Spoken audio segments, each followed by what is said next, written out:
Good morning, guys. Laura here. First we see the chickens. They're eating their pumpkins, enjoying that. With Daisy in the middle, having a nice little bath in her water, of course. Sorry about the wind noise, everybody. And we're checking up on our broccoli. Cut this part last week. So we're looking deep inside, and you can see a little nub right there of a brand new broccoli starting. Little areas where the other ones are going to start. In the armpits in the little, above the branches. You see none on this one, unfortunately. Just a couple there that look like they're at least getting leaves there. Gotta water everything in. Most things in the garden need about 1 inch of water a week. So, it got up to 50 something today. Last night there was a frost. So I took the frost cloth off during the day so that I could water everything really good.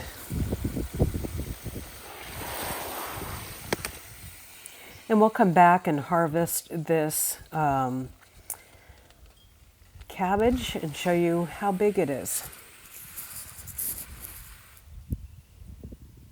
But first, I need to tie up my celery. Celery likes to spread out when it grows, and if you don't tie it up so it'll grow straight up like the kind you see in the store, it won't get strong and very big. So it needs to be tied up straight up and down. And I'm doing that with some garden tape. Now this garden tape is just plastic. It stretches a little. It stretches before it breaks. And so it has some play in it for the plants. I love to use these with my whole garden, but especially with tomatoes. So I'm tying these up. And the whole thing of what I'm doing here is that I'm going to add a structure to it. And then I want to cover up the bottom of the plant, or the lower part of the plant where there is no leaves, as high as I can. And pack it up with soil, or you can put paper around it. A lot of people use different things because you want the bottom of your celery plant to be white. Those stalks, just like you see them in the store. Otherwise, celery tends to get bitter. So if it's green and beautiful green color like this, I had did some research, and I was very proud of my very green celery. And then realized, yeah, it's because it actually needs to be covered and to have the best taste. So that's what we're doing right now. And of course, it's stormy season. It's going to get really cold this week. So at the end of the day, I have to cover these up. It's going to be 37, which means it's good to have frost coverage on your plants because of the very fact that it doesn't have to be 32 at freezing to actually kill a plant. It could just get frosty on top of it and kill it that way. So, and you don't need freezing temperatures to kill or to have a frost, especially if it's windy. And as you can tell in our area, there is lots of wind.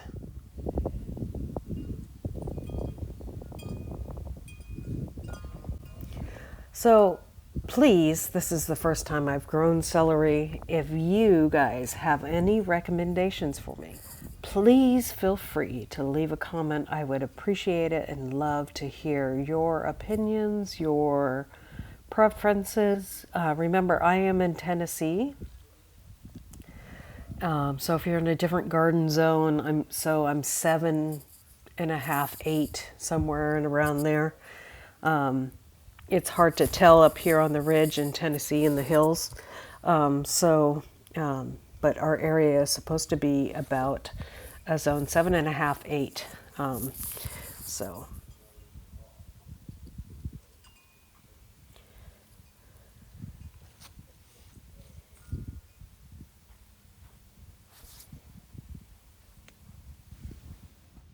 okay, so here you go. It's all tied up. This is what it should look like.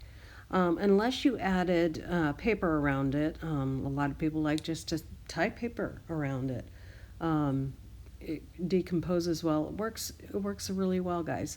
Um, I'm doing it with soil just because I don't have really any paper laying around to do that with. So, plus I think that the soil, somebody else recommended that I really respect that I pile soil around it. So that's what I'm doing. And I'm starting just with soil from outside of this bed, and that was not what was recommended, but I'm trying it anyways. It's really loose soil, not really working very well. So I went ahead and started picking up the soil from around the plant. I was really afraid of exposing the roots because they are so paper fine with celery, and they're like hair thin. And so I didn't want to break any roots, but did it anyways, and then I covered up those roots with soil again afterwards.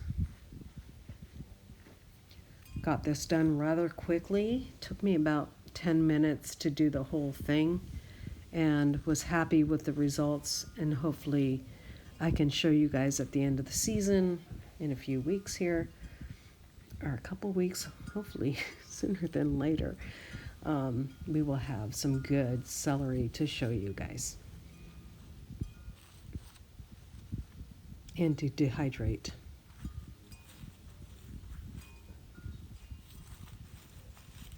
I don't know if you can freeze celery. Do you guys know that?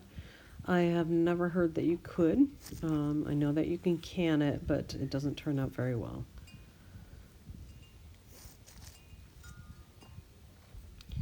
And I know that you could dehydrate the leaves for sure, and those are good in soups and things like that, dehydrated. So here I am throwing the soil over the roots that I see to make sure that they're covered. Now here's our broccoli. That last week we spent some time looking at them, and they were very almost neon green, and so I made sure that I fertilized with blood meal and bone meal really well, and they are changing colors. The first two are changed more than the last one, so if I don't see any more change with that one, I'll throw some more on it, but just wanted to make sure it was all watered in well. Check the broccoli over here too. It's growing really well. It's got a nice big head on it, even though it's a tiny little plant. Both of these plants are really small over here, the broccoli ones. One got eaten. That's probably why they're both pretty small, as they got eaten. Here is my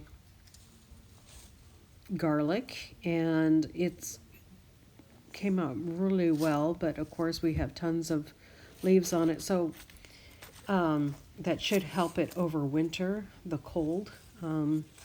Should be 20 degrees next week, so I guess we'll find out for sure. So we put leaves on it, and I am adding the frost fabric just so that we don't kill the leaves on top, because we're already having some good growth out of these bulbs.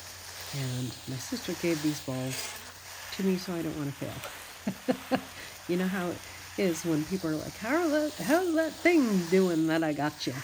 Well, you know, want to make sure I'm doing well, and you know, with all of my garden stuff, but especially with this. Right next to it, I've got some carrots, and I haven't given them a lick of fertilizer, nothing. I might go ahead and give them something because it's getting late in the game here with my carrots, and I would like to have some before winter hits. I do have them nested in a nice bed of leaves. I can always add more leaves. I'm planning to add more leaves to my garden all over the place.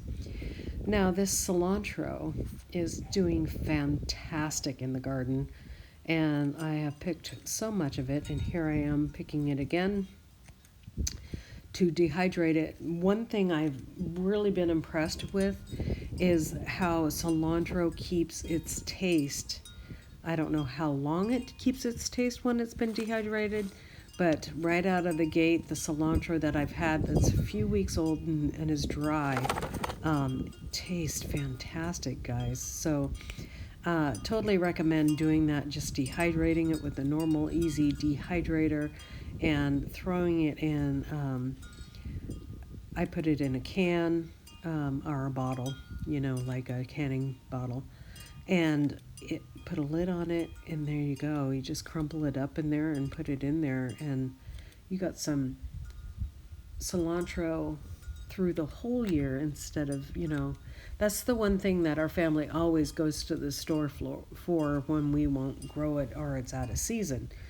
This is the first year that I have dehydrated it, so I'm glad we won't have to run to the store for something I can grow in my backyard. But this is the only season it really grows. So cilantro likes the cold weather.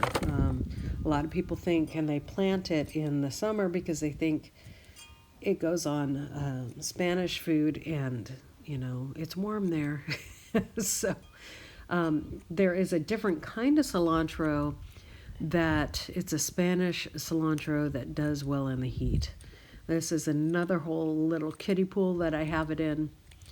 These were old seeds, so I wanted to make sure I got a good harvest, and I did. Here we go. We're cutting our cabbage, guys. Our first cabbage we've ever cut that I've grown, and I'm so excited. They're just beautiful, and I'm so thankful for the advice I got from friends on YouTube and Facebook and stuff on how to grow these guys. Bone meal and blood meal are your friends with this, and making just sure that you are really got your bed full of it. Just beautiful head, really tight head on this, and the chickens are gonna love this bit of lettuce or cabbage that I'm taking off of here.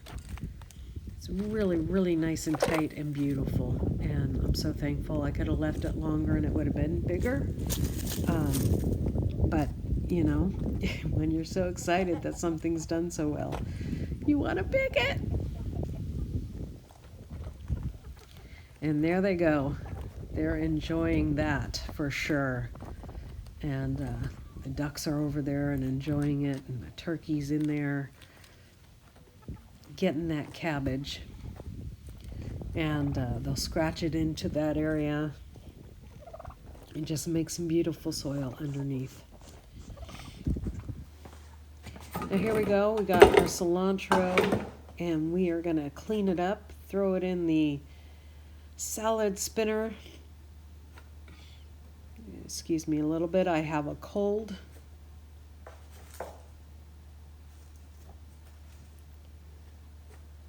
Taking the leaves out of it that are obviously in there. And we get it good and clean. I love to pick enough just for my salad spinner.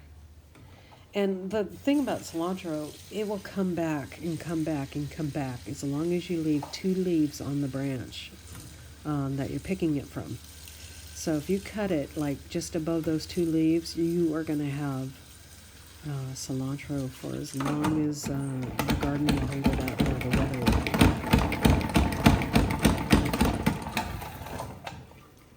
My husband and I absolutely adore cilantro.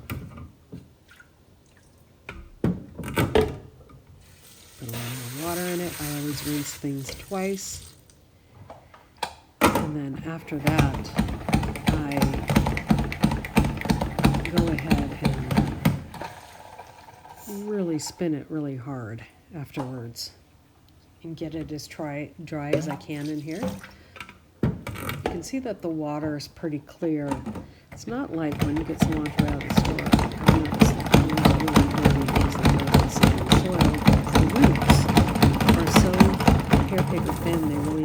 loose soil, so they add a lot of sand to the soil.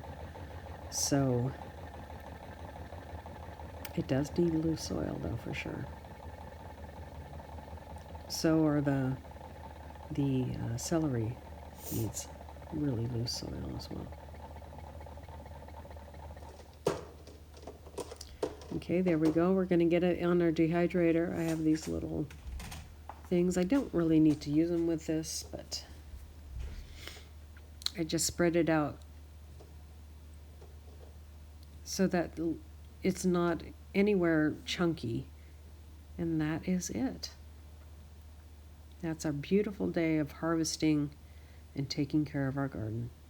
God bless, and we'll see you next time.